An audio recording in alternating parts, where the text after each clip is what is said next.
అంశధ్వని కార్యక్రమానికి స్వాగతం, సుస్వాగతం. మనం ప్రతి ఎపిసోడ్లో ఈ వ్యక్తిత్వ వికాస సూత్రాల గురించి చెప్పుకుంటున్నాం.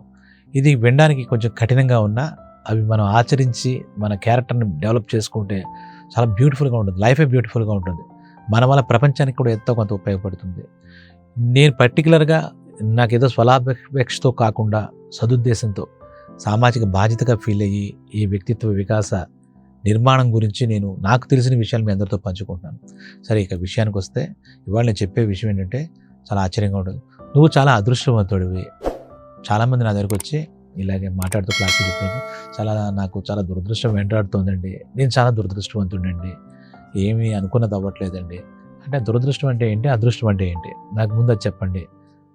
అదృష్టం అంటే మనం అనుకున్నవన్నీ అంటే అదృష్టవంతుడు అయిపోతాడా? అంటే నువ్వు అనుకోవడమే అదృష్టానికి కారణమా? మరి అనుకున్నప్పుడు అవ్వాలిగా. అంటే నీ అదృష్టం నీ చేతిలోనే ఉంది కదా.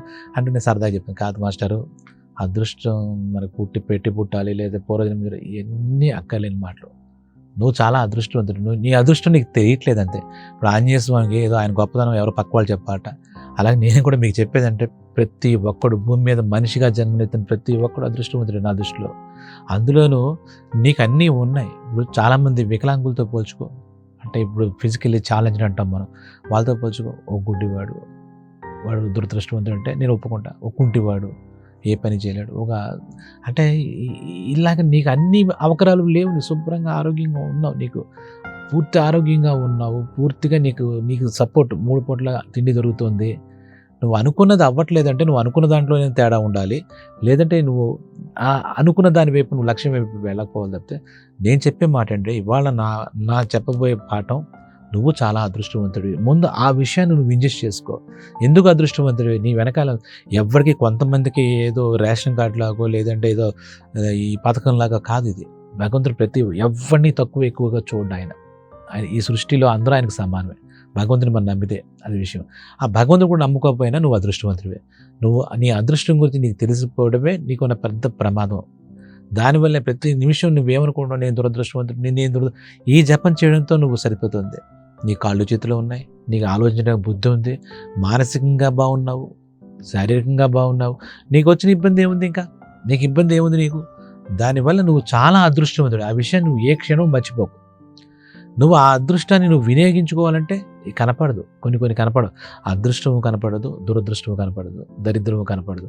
నీ పరిస్థితులను బట్టి, నీకున్నటువంటి ఆ టైంలో భావజాలను బట్టి, నేను దురదృష్టవంతుడండి, నాకు ఇది సీట్ రాలేదండి, మార్క్స్ రాకపోతే నేను దురదృష్టమే, సీట్ రాకపోతే నేను దురదృష్టమే, అన్నిటికీ దురదృష్టమే. బస్సులో సీట్ దొరకపోయిన దురదృష్టమే, రైల్లో సీట్, ఇంకేంటి ప్రతిదానికి ఆ దురదృష్టాన్ని ఆపాదించుకుంటే అసలు నువ్వు ఎప్పటికీ నువ్వు నిజంగా దురదృష్టవంతుడివే. నేను చెప్పేది ఏంటంటే ఆ భావం తప్పు. ముందు దాన్ని వదిలిపెట్టండి. అదృష్టం నీలోనే ఉంది. అదృష్టాన్ని వినియోగించు. ఎక్కడుంది? మనకి చాలా విషయాలు కనపడవు. చాలామంది మన మనసు గురించి మాట్లాడకుండా మనసు కనపడుతుందా? మనసు కనపడదు.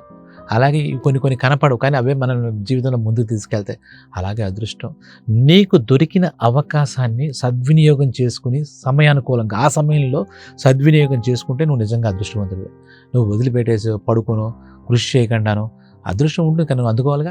ఒక నిధి నీకు దొరకాలంటే నువ్వు తవ్వాలిగా. ఆఖరికి భూమిలో జల ఉంటుందా? ఉండదా? ఉంటుంది, కానీ నువ్వు తవ్వాలిగా. ఎన్ని అడుగుల్లో ఉందండి జల? తెలియదు నాకు. 60 అడుగులు వేశారండి, భూమిలో నీళ్ళు రాలేదు. 600 అడుగులకు వెళ్ళారండి అంటే అసలు భూమిలో జలం ఉంది కదా. అలాగే మన అదృష్టం కూడా తవ్వే కొద్దీ బయటపడుతుంది. ఒకడు వెంటనే బయటపడింది అనుకో, వాడు ఆ క్షణంలో అదృష్టవంతుడిలా ఫీల్ అవుతాడు. వాడు అనుకున్నది, ఇప్పుడు ఏదో విద్యార్థి తీసుకుందాం, వాడు సీట్ వచ్చిందంటే వాడు అదృష్టవంతుడిగా ఫీల్ అవుతాడు. ఒకడికి రెండోసారి వస్తుంది, కాబట్టి వాడి అదృష్టం వాడి చేతిలో ఉంటుంది. తవ్వే కొద్దీ నీరు ఎలా వస్తుందో వాడు తీసే కొద్దీ అదృష్టాలను దాన్ని వాడు ఖచ్చితంగా వినియోగించుకుంటే, నా మాటల్లో చెప్పాలంటే మీరు నమ్మితేనండి నిజంగా మీరు అదృష్టవంతులే. ఆ భావాన్ని పెంపొందించుకోండి. మీరు అది ఇంజెక్ట్ చేసుకోండి. నేను దురదృష్టవంతుడిని, నన్ను దురదృష్టం వెంటాడుతోంది, నా జన్మ ఇంతే, ఇవన్నీ అక్కర్లేని మాటలు. ఇదే జీవితం. ఈ జీవితంలోనే మనం అన్నీ సాధించాలి. ఇది నువ్వు అదృష్టవంతుడివి అని నువ్వు నమ్మినప్పుడు ఆ అదృష్టాన్ని వాడుకుంటావు. ఒకసారి మన పుస్తకాల్లో ఏదో పుస్తకం కనపడదు, నీ దగ్గరే ఉంది. అది వెతకడంలోనే నీ యొక్క ధోరణి బయటపడుతుంది, నీ విజయం బయటపడుతుంది. అలాగే నీ అదృష్టం ఏంటి? నువ్వే ఒక అదృష్టవంతుడివి. ఇంకా నీ అదృష్టం ఎక్కడ ఎత్తుక్కుంటావు? సో మర్చిపోవద్దు, నువ్వు చాలా అదృష్టవంతుడే. ఈ భావంతో ముందుకు వెళ్ళండి. ఖచ్చితంగా నేను చెప్పింది కరెక్ట్ కాదో మీరు చూడండి. ఈ అదృష్టం విషయంలో ఒకటి తక్కువ ఒకటి ఎక్కువ ఉండదు. నువ్వే అదృష్టవంతుడు చెప్తున్నాక ఇంకెవ్వడికి అక్కర్లేదు. సో డియర్ ఫ్రెండ్స్, మళ్ళీ మరొక పాఠంతో మీ ముందుకు వస్తాను. అంతవరకు సెలవు. ప్రతి వీడియోని చూడండి, దాంట్లో ఉన్న మర్మాన్ని గ్రహించండి. సరే, ఫార్మాలిటీగా సబ్స్క్రైబ్ చేయండి. తద్వారా ఛానల్ అభివృద్ధికి మీరు కూడా దోహదపడండి. 10 మందికి తెలియజెప్పండి. మంచి మాటలు వ్యాప్తి చేయడం వల్ల తప్పేం లేదు. Thank you very much. మీ పరమహంస.